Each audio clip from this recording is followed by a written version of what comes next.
Ever pondered the idea of switching to a different operating system? Perhaps you've heard of Linux Mint Cinnamon and considered giving it a try? Well, you're in for a treat. This video will guide you through the process of installing Linux Mint Cinnamon, breaking it down into easy-to-follow steps. To kick things off, you need to download the Linux Mint Cinnamon ISO. Head over to the official Linux Mint website and click on the Download tab. Choose the Cinnamon edition. Typically, the 64-bit version is recommended for modern computers.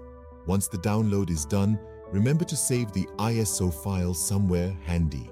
Next up, it's time to create a bootable USB drive. Download and install Rufus if you're using Windows, or Balena Etcher for Windows, Mac, or Linux. Got a USB flash drive? Great! Plug it in and open Rufus or Balena Etcher. In Rufus, your USB drive should be under Device. In Balena Etcher, click Flash from File and select the Linux Mint Cinnamon ISO. Click Start in Rufus or Flash in Balena Etcher, and voila, you've got yourself a bootable USB drive. Now restart your computer. As it restarts, press the key to enter the BIOS/UEFI settings. Find the boot order option and set the USB drive as the first boot device. Save the changes and exit. Your computer should now restart from the USB drive. Once Linux Mint boots from the USB drive, double-click on the icon labeled Install Linux Mint. Choose your preferred language, select your keyboard layout, and click Continue. The installation type screen gives you options.